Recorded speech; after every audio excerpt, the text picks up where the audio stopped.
Hello and welcome to coverage of Grand Prix Detroit. Gabby Sparts with Luis Scott Vargas in the booth, and we're getting ready to watch round 15. Ben Friedman versus Eduardo Sajkalik. Is that what you said before? Yeah. All right. And he's on blue-white Eldrazi, as the mystery reveals itself. Versus Abs and Company from Ben. Of course, we've seen Ben multiple times in the feature match area this weekend. And we saw his win to get to 12-0, but unfortunately for him, his last two rounds have not gone quite as well. So he's dropped to 12-2, though. With a win, he will be in here. Mm-hmm. Yeah, we believe that all the matches that we're watching right now will be win and ins. However, there is a chance that, depending on what happens with tiebreak, some of these players could potentially get jumped. Wall of Roots is a play for Ben. And Eduardo didn't have a play on turn 2, so he didn't have Displacer or Eldrazi Sky Spawner or even like an Eldrazi Mimic. So you can narrow down the cards in his hand pretty dramatically, and I would be surprised if he didn't have a play this turn, unless it looks like he may have mulligan in his draw. Not really what he's hoping for, because without a turn 2 Thought-Knot Seer, or turn 3 Thought-Knot Seer even, without a turn 2 play, having a first play be a Reality Smasher on turn 3, or turn 4 even, is not really what you're looking for. Yeah, and so Eduardo just plays a land and passes the turn. No plays so far this game. Not typically what the Eldrazi deck is looking to do. No, and Ben's pretty well set up here. He's got Anafenza the Kintree Spirit, so it's one of the 3 pieces you need. Ben's deck is trying to assemble Melira or Anafenza, plus Viscera Seer, plus either Kitchen Finks or Murderous Redcap, which lets him infinitely persist either Redcap or Fix, gain infinite life, or deal infinite damage. Though if I'm Ben, and I see that Eduardo hasn't made a play yet, I do kind of suspect that Eduardo might have like a Dismember or Path in hand. There just aren't that many combinations of cards you would keep where you just don't do anything. Unfortunately for Eduardo, he doesn't have those cards. He just has Drowner and Reality Smasher, which, while, fine threats, Ben has enough Court of Callings that he's going to be able to assemble the combo very quickly here. Yeah, it certainly looks like that. We have a Wall of Roots for Ben. Actually, what I think is going to happen here is Eduardo is going to play a Reality Smasher on his turn, because presumably that's his best play.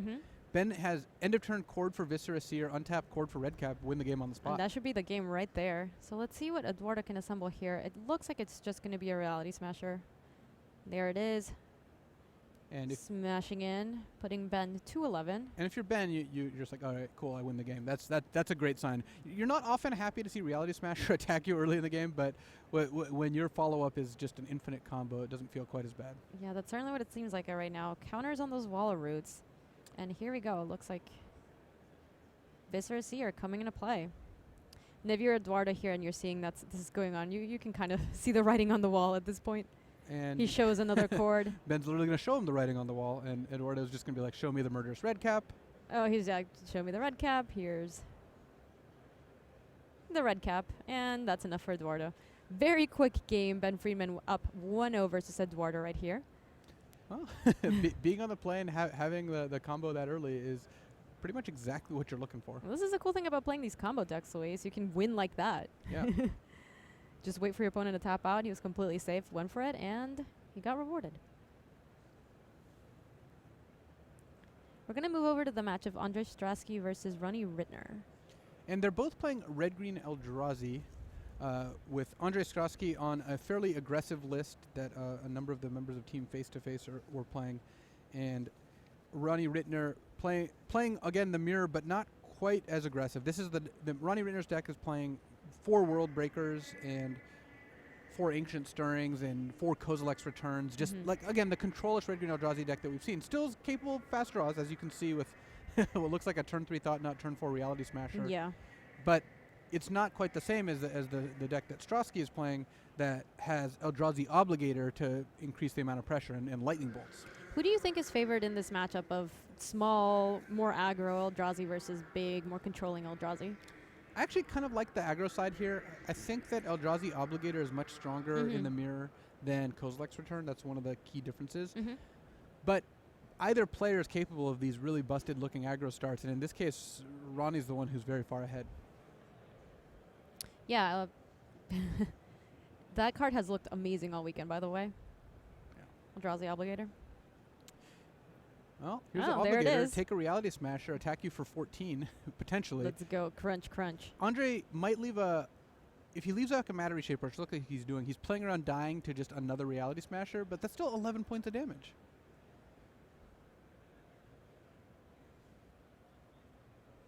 Ritner perhaps deciding whether to cast Dismember or Lightning Bolt here. Yeah, he's in an unfortunate situation where he's taking so much damage almost no matter what. Yeah, it does look he has a copy of Dismember. I think you're right. I think he has a copy of Bolt back there. So actually, what I like from Ritner, he can, if he just takes it, he can Dismember the Matter Reshaper, hope that Ondrej doesn't hit a creature to block with, attack for 9, and then Lightning Bolt Ondrej to finish the game off. So Ondrej needs to flip with Matter Reshaper, either a Mimic or another Matter Reshaper or an Obligator. I actually like this a lot. He's putting himself in a position to win right here, especially given what's going on. There you go. He shakes his hands. He can't put that in play. Nope, World Breaker. Whoa. A little too expensive, so Ritner, of course. Really well navigated by Ritner right here. Bolt. And that's game. Ronnie Ritner takes it 1-0 currently against Ondrej Strasky. Wow. These games are lightning fast, Luis. That was... Yeah, they're definitely Lightning Bolt fast. Neither player, neither match, in fact, wasting any time. They're trying to get the job done as quickly as possible. I just want to top 8 so quickly. They're so excited. Look like there's a message for coverage there. Let's see what Eduardo, some sort of written piece of paper. We'll see if that is indeed what it is. I certainly hope so. It would be exciting if it is. Yeah, what if it's like a treasure map or something? Oh, that'd be sweet. Everybody's ready to embark then. Yeah. Doing all this investigating in Shadows over Innistrad. So many clues. Oh. Well played at GP Bowl. Blue-red? I think he's maybe congratulating the winner of, or maybe someone who played at GP Bologna this weekend. All right, so it's everyone's job at home to investigate this. UK players. So Eduardo is from the UK, I believe. I've played him actually a number of times at Pro Tours. He's been around for quite a while. And so I think he was giving a shout out to players from the UK who played at the Grand Prix in Europe this weekend. Very cool. Yeah. Not treasure map cool, but not bad either. It was cute. I appreciate it. All right, so taking a look at these players post-board. Yeah, Ben Friedman, upping the removal count a little bit, maybe adding some of his Paths to Exile. He's not at the point where he's got any kind of crazy sideboard plan. We've seen ensnaring bridges out of many decks and kind of like alternate win conditions. Ben is just putting in some number of Paths, some number of big game hunters, and just kind of making it so he can interact a little bit more with Eduardo. On the flip side, Eduardo is going to increase the amount of interaction he has as well. So either way, neither player is changing their ultimate game plan. One actual debate is whether you want to board in Rest in Peace if you're the Blue-Eyed Eldrazi deck against the Melira combo deck, because it stops Persist and it stops Eternal Witness. So it's an effective card, but whether you want to use a slot on a non-creature, non-removal spell is debatable.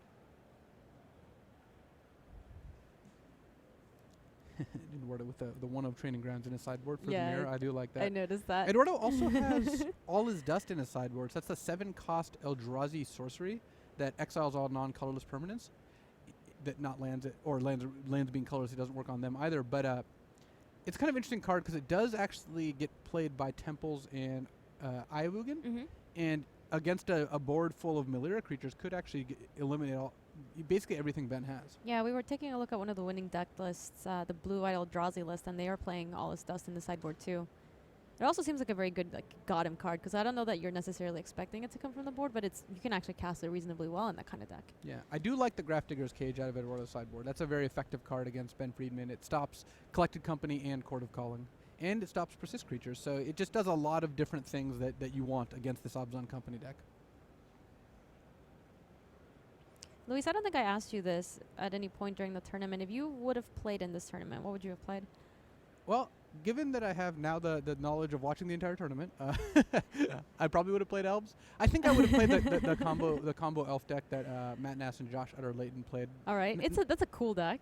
It is a cool deck. Yes. Unfortunately, neither of them are making top 8, but it does look like a fun deck, and I do like playing a Glimpse-style Elves deck. So. Do you like the combo version of it better than the regular, just I'm going to win with Overrun version of it? Yeah, I think that the deck's a little bit more explosive. I'm not 100% sold on Cloudstone Curio, but I like a lot of what the deck is doing.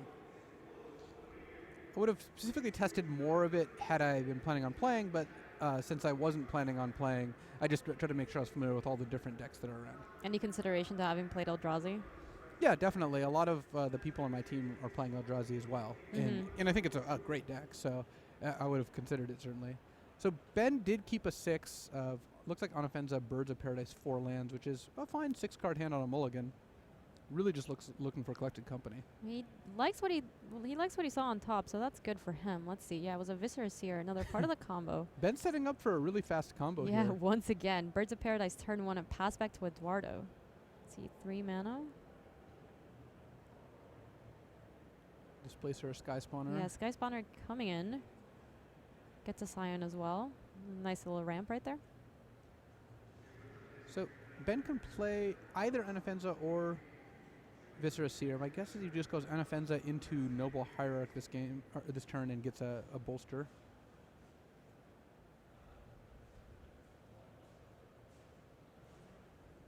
You know, if Eduardo doesn't have a removal spell and Ben just draws a Court of Calling or a Collected Company or a Kitchen Finks or Red Cap, Ben could potentially go off this this next turn.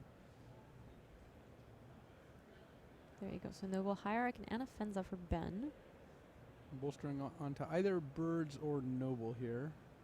Preference to the choice. I lean towards the Flyer. All right. Because maybe you want to like block a Sky Spawner or that sort of thing. All right. I think he agrees with you. There we go. Pass back to Eduardo.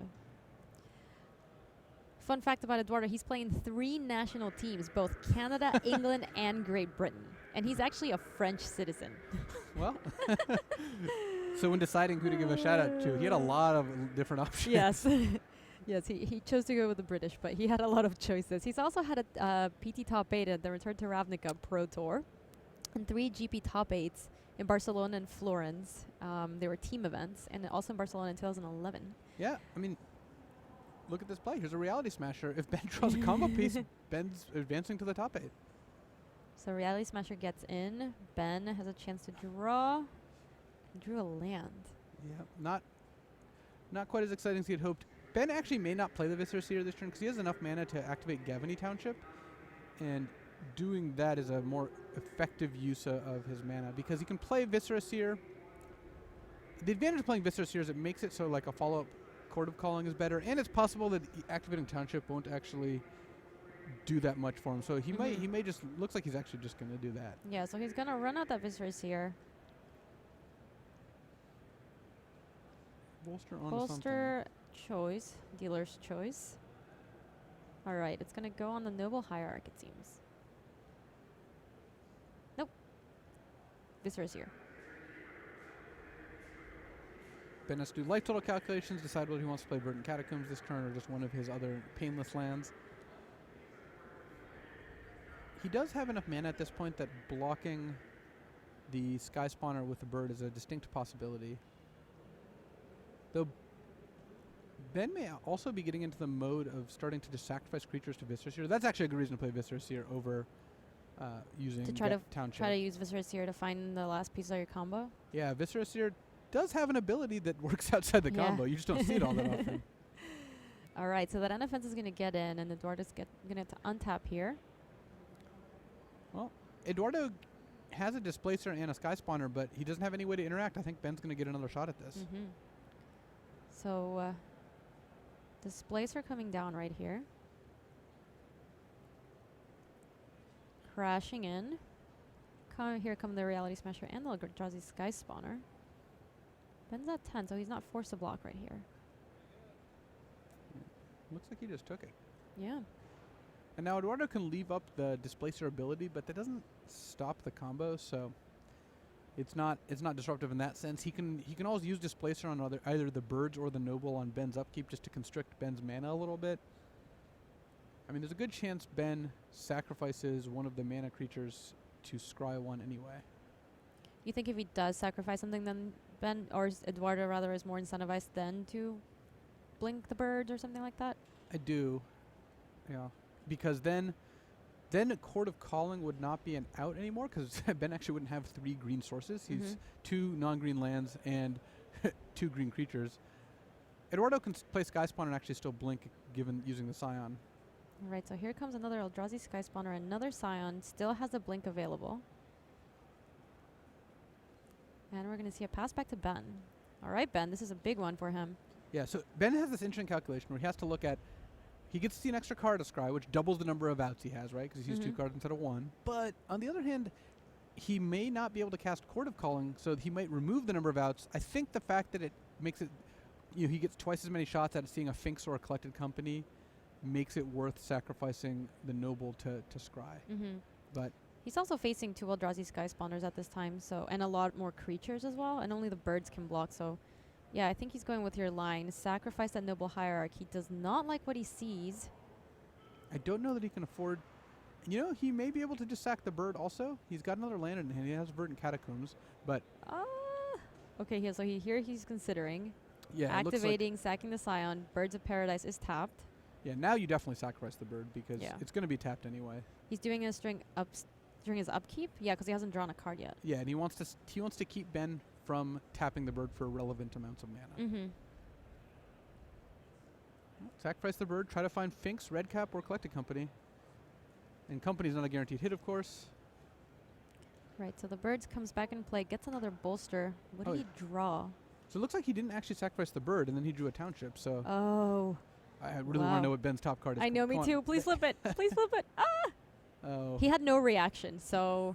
Yeah, but Ben may not have had a reaction anyway. He's played in a lot of tournaments. That's true. I could see him. Bummer. That's one of the ones where you really, really want to know. Let's move back to the game of Ondrej Strasky versus Ronnie Ritner. We are currently in game 2. Ronnie leads 1-0. So it looks like Thought-Knot Seers has been killed by Dismember, but is still taking a card away. Yep, and it's going to nab its counterpart here. Ooh, Nintendo Ice Bridge used up its ice counter into casting Ancient Strings. All right, so it looks like oh, wow. Wow. Just a pass back to Ronnie. It's such a big deal when you've got 2 Mimics in play. And no follow-up play. That's absurd. Eldrazi Temple for Ronnie. Oh, here comes Oblivion Sower. Well, Ondrej was not going to be drawing any lands anytime soon. In comes Grove of the Burn Willows. Only 1 hit. And Matter Reshaper is going to rumble. And if Ondrej draws Temple and can play a Reality Smasher, he can attack for 10, losing a Reality Smasher in the process. But Ondrej keeps drawing Eye of Ugins. He's got 3 eyes. Yeah, that's not where you want to be at. I think that was a Reality Smasher for Ronnie. Yeah, I think it's another Reality Smasher. There's another Reality Smasher. All right. Another Smasher. That's game. Ronnie Ritner takes it in 3 games against Ondrej Strasky, and he most likely moves on to the top 8. Yeah, we're looking at the tiebreakers, and there's a pretty good chance that Ronnie's hold and he ends up in top 8, but it is, of course, not a guarantee. Yeah. There's so many players that are going to be at 39 points after this, so not a guarantee, but pretty likely. So congratulations to him. Let's move back to our match of Ben Friedman versus Eduardo.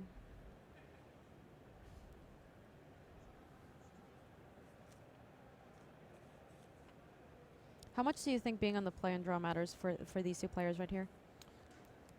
It's important for both players. I mean, clearly both players would rather be on the play. I think Ben has a slight advantage in that his combo's a little bit, like if he goldfishes his combo faster than Eduardo can actually kill Ben. So Ben has a higher % chance to win on the draw than Eduardo does. But post-board, when both players have more disruption, then being on the difference between player-draw lessens. Because once you have, big game hunters and Path to Exile killing Eldrazi, and once you have Graph Digger's Cage and Gut Shot to kill Ben's, stop his combo or kill his birds, all of a sudden, being on the player draw is not as big of a deal because both players are capable of interacting with the opponent. Have you gotten any word or have been able to see how good Cyclonic Rift is potentially in these matchups? That was like the big question that I had going in my head because I could not believe that card was in people's decks. Yeah, it's mostly for the mirror. So like when you play against other Eldrazi decks, and the theory behind it is that it's a bounce spell at 2 mana. So in a close game when you don't have a ton of mana, you can like bounce a Reality Smasher or bounce a Thought-Knot to get ahead on board. And then if the game ever stalls out, playing the large version, the overloaded version for 7 mana, which bounces all their permanents, should just end the game. In practice, I think it's probably not as good as just a removal spell. I so far have not been incredibly impressed by it. It's nice that it's like an extra card you can board in against non-Eldrazi decks like a Lantern deck where you pay 7 mana and you rift all their bridges and bells and whatnot. Yeah, and everything. And the bells. Yeah, all the bells and whistles and and then attack them. But I don't know. I think that you can, even though it's a good general sideboard card, as in it comes in a lot of matchups, I think you can do better in terms of power level with other cards. Fair enough.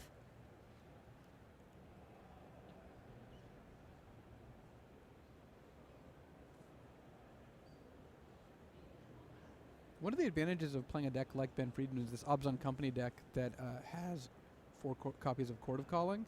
Is if you look at his sideboard, he's got 8 1-of creatures in his sideboard and a 2-of. So that's a lot of different cards, and each card is kind of duplicated. Where if you board in 1 copy of Kataki, then all of a sudden you have access to 5 because of the chords, and even slightly more because of Collected Company. So I love toolbox sideboards where you get to just put in the perfect answer in a bunch of different matchups. Yeah, no, it also makes it so that when you do get into the top 8 and your opponents do know your deck list, then they kind of have to play around everything, right? Because they don't know exactly how you boarded, and they know that at any given, like at a moment's notice, you could just tutor it up with something like chords. So they have to be mindful of your Kataki if that's what's important, or the Burnt and Forged Tender if that's what's important. And there's so many options at any given time. It's a very difficult way to play against the deck.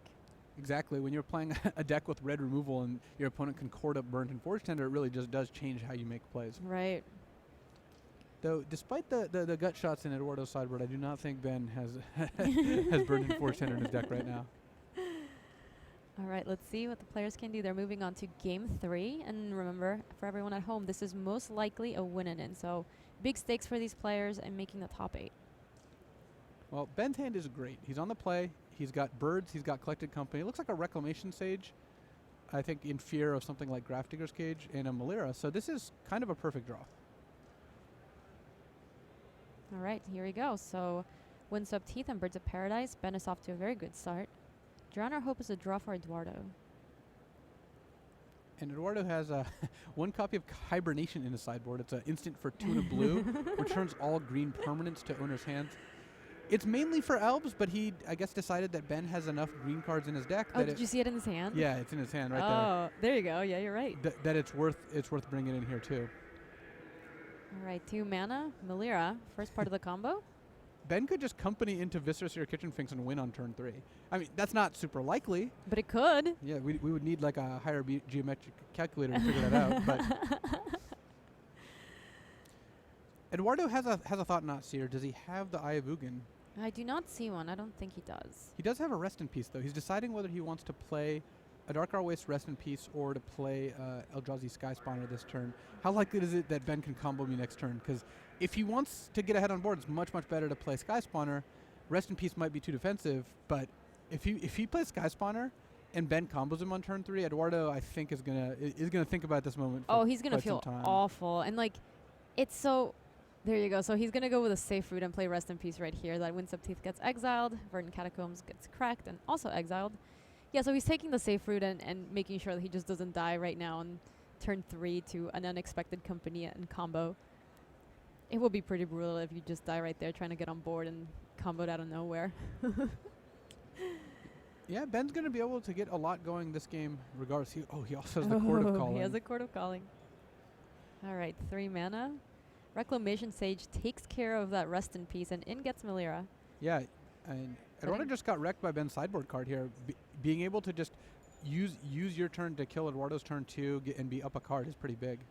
Thought Knot Seer is going to show Eduardo what he's up against. We have Court of Calling, Collected Company, Horizon Canopy. So both cards threatening to do some serious work right here. Yeah, this is a really tough decision for Eduardo. If you taking Company is the better card. It also gets you 2 cards. So there's this impulse to just want to take Company because it gives Ben more of an advantage when cast.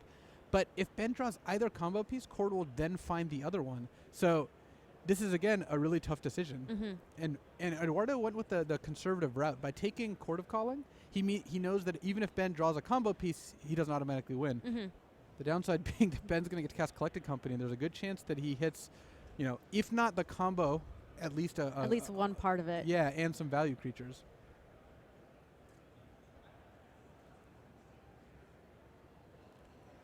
Yeah, I mean, when your choice is Court of Calling and Collected Company, you're just not very happy about your choices. No, you see, a third of the combo, 3 green creatures out so far, and about to be a 4th land. So. All right, this is going to be an exciting one. Ben Friedman draw. It's plains.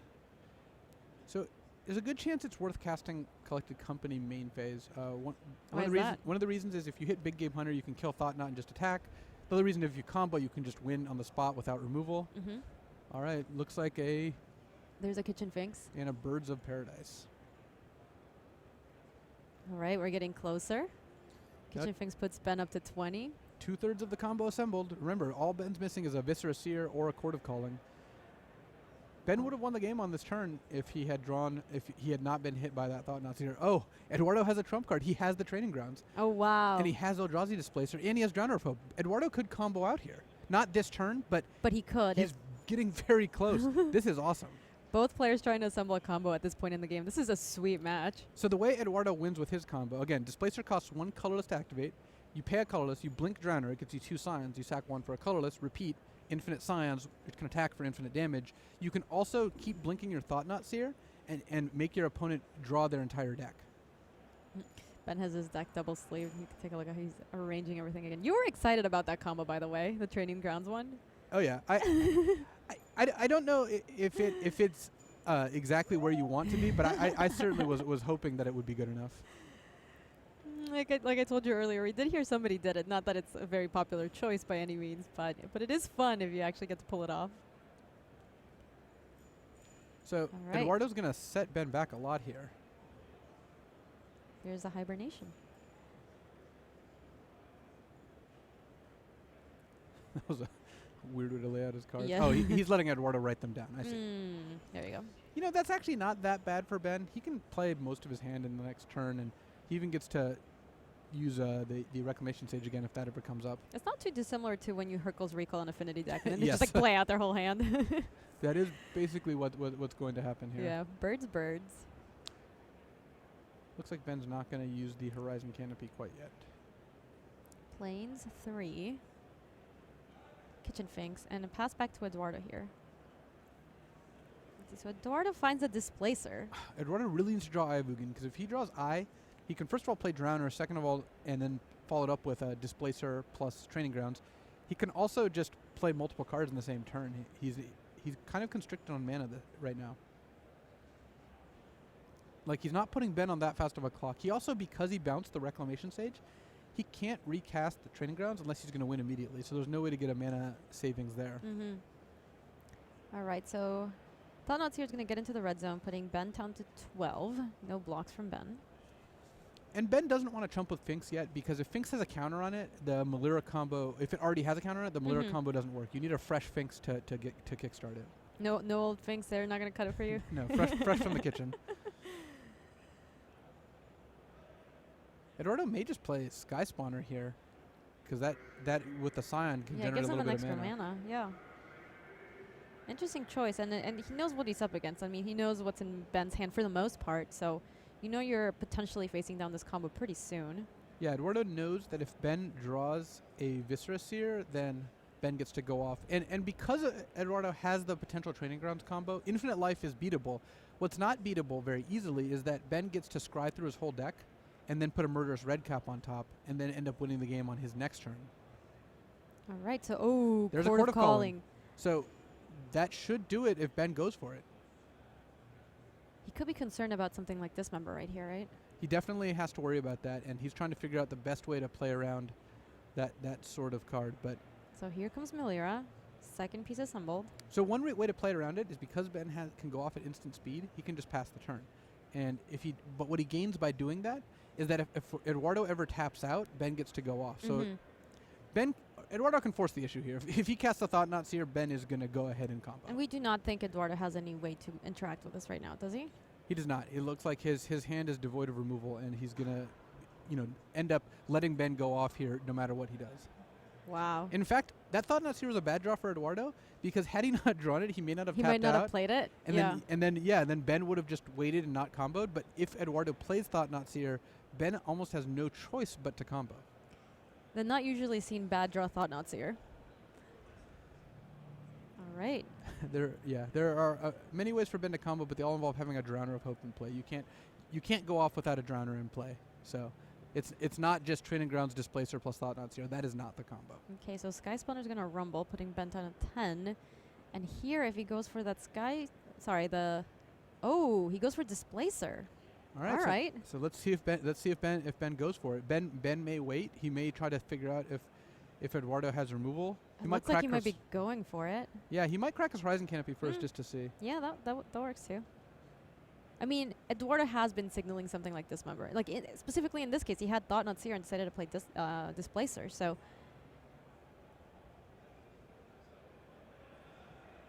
Yeah. One of the key parts about Dismember is you can just leave mana up for it very, very easily. It doesn't take any particular color.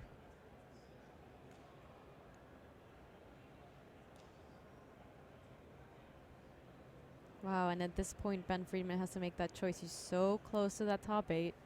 He just has to go really for tough it. Is we know that Eduardo has nothing. Of Ben course. can win the game, but Ben doesn't know that. And Ben is potentially playing it safe here. Yeah, look, he's cracking the Horizon canopy. He's playing it safe right now. Let's take a look. It's like an Abrupt Decay. That's what I thought too. Well, Abrupt Decay actually a pretty good draw for Ben. I mean, so trying to construct ways Ben loses here is if he doesn't go for the combo, and then Eduardo goes for the Training Grounds combo, and Ben's Infinite Life is not good enough. But Abrupt Decay stops that. You can decay the Training Grounds. You can decay the Displacer. You've got some options. And I think that's what he's considering right now. Yeah. He's going to go ahead and tap 2, take care of that Eldrazi Displacer, and untap. I think Eduardo trying to sell Ben on the fact that he's got removal kind of, with little pauses like, okay, yeah, go. I mean, that's one of those things. Like, he's playing in such a way. Ben is playing in a safe way, assuming that Eduardo has removal. So he's been playing his cards right in that sense because we know he doesn't have it. So the fact that the game is still going on, a true testament to kind of how he's been representing and playing this game. Yeah, and Eduardo's in a funny spot where if he pressures Ben too much, Ben just has to go for it, and then we'll just win. So Eduardo doesn't know this, but he needs to balance pressuring or developing his board, but not make Ben feel too threatened, and then also draw an instant speed removal so to break up this combo.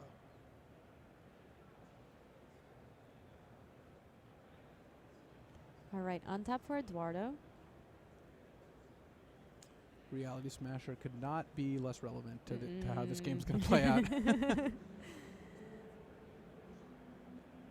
So Eduardo does have another Displacer in hand that he can run out here if he wants, but the Thought-Knot Seer is also looking kind of appealing to take care of anything that Ben has going on his side of the battlefield. Unfortunately, do you think that forces the issue? Yeah, it just has to. I mean, Ben's not going to let Cord get taken, so he's going to Cord. If that resolves, he's probably just going to get Viscera Seer. Yeah.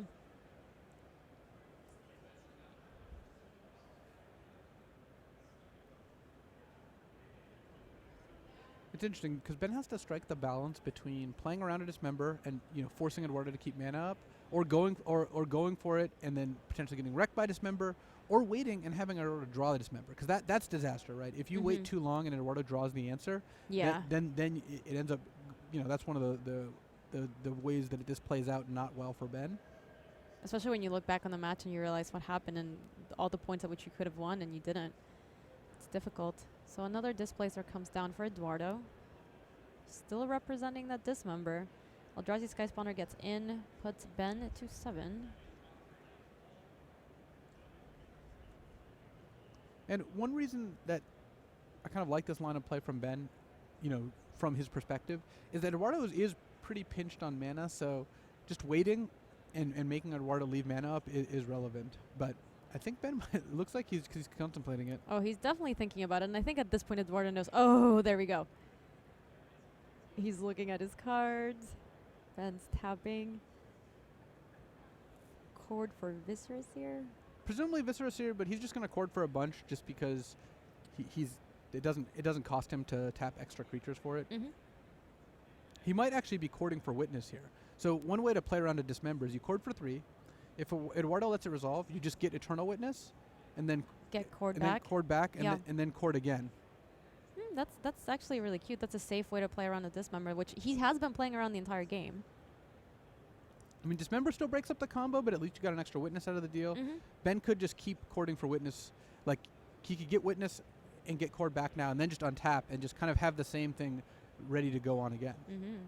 So back goes the Court of Calling into Ben Friedman's hand, and in comes the Eternal Witness. Ben is in a spot where he's a very thoughtful player. He knows what he's doing, and he's trying to make sure he doesn't lose to Dismember. That's why it looks strange from our point of view, right? The audience is watching. They're like, Ben could just win. Why doesn't he just go for it?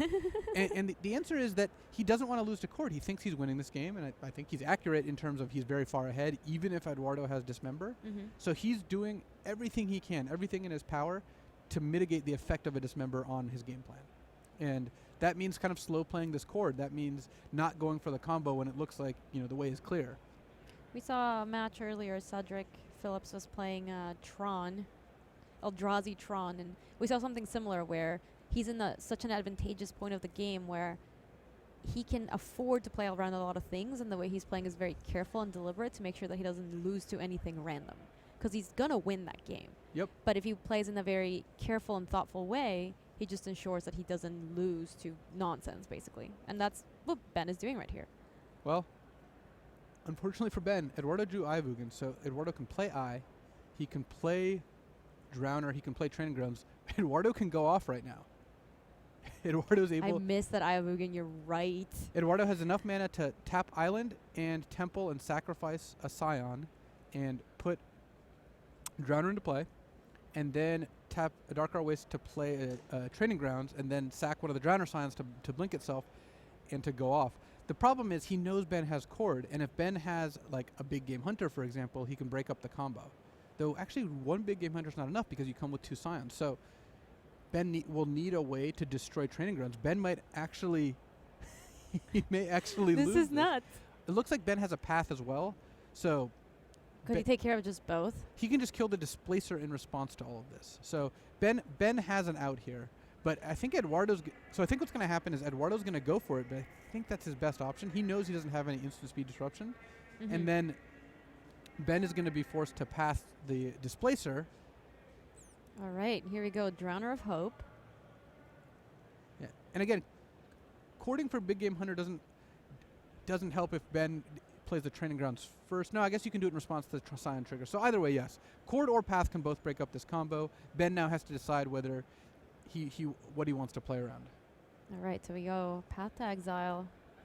On presumably Displacer here. I think he's asking which one. It kind of sounds like they pointed at the Drowner. Because it's also possible that Ben can path the Drowner in response to the trigger. And Eduardo has another Drowner in hand, so he'd much rather the Drowner get hit.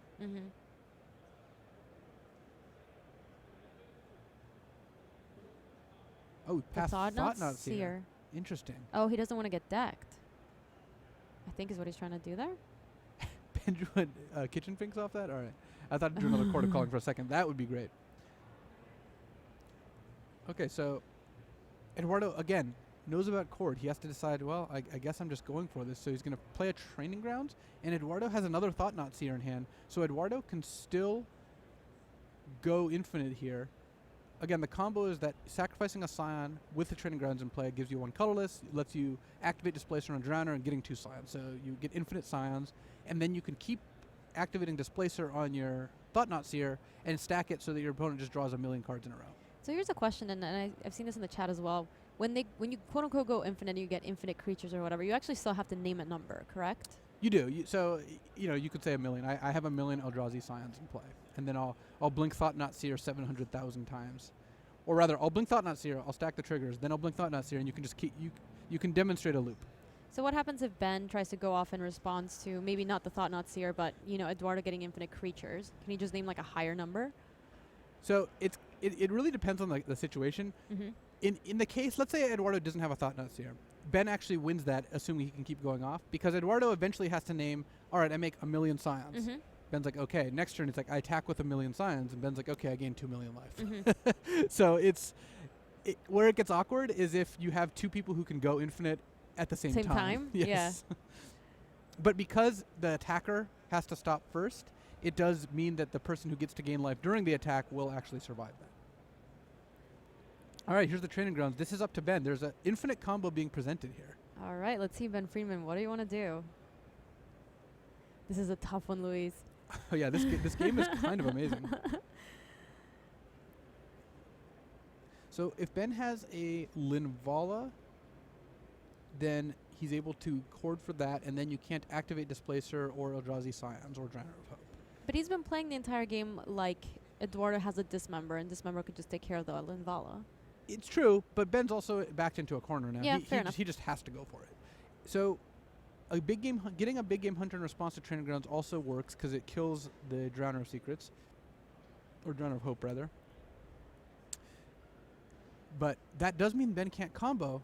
So then Ben next turn, if he doesn't draw a combo piece, actually Eduardo just gets to play the second Drowner and win. So Let's see what Ben's courting for. It looks like a chord for 3.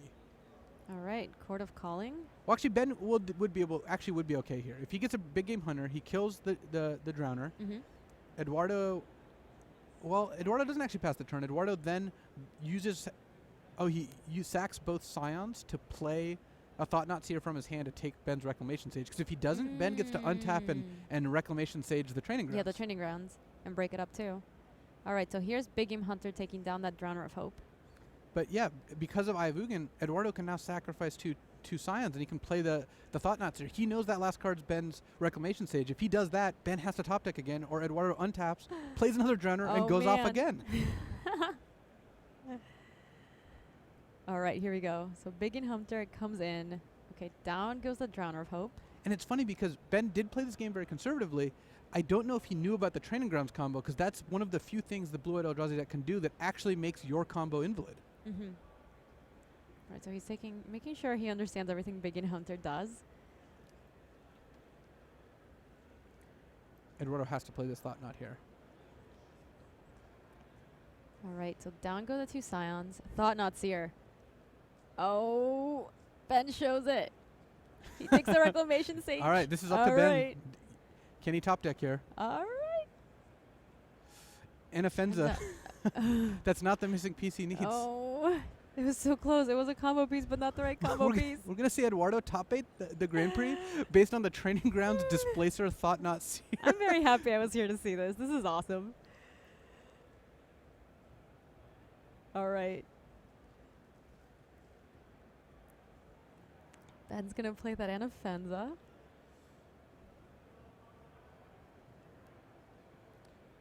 Yeah, Ben's going to think about this one. Yeah. He will. That is going to happen. It's so rough because obviously he doesn't know what's in Eduardo's hand, but we see it all the time in the booth. That can happen.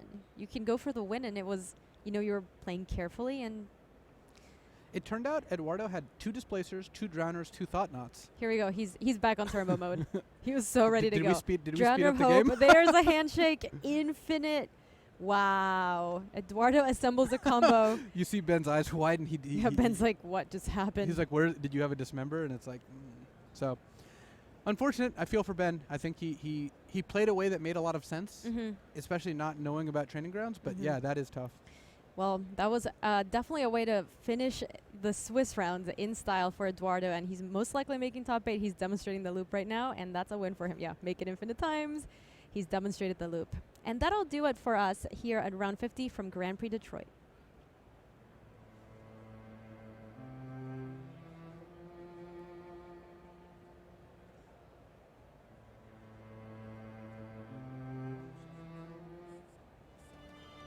Outfit your Magic collection with the newest Oath of the Gatewatch accessories from Ultra Pro.